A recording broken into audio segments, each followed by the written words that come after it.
the finishing touches on one of our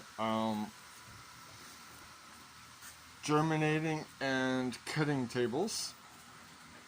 Right now we're tying in a tube for spray. As you can see, the little red micro sprayers down here. They're being hung in this table.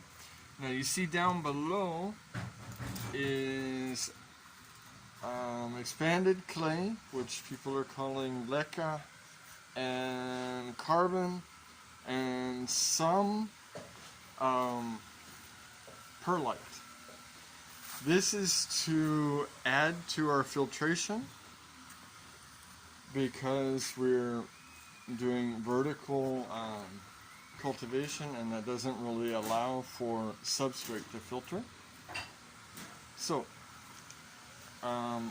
we do have some tanks up above that'll be holding our adult plants or our bigger plants.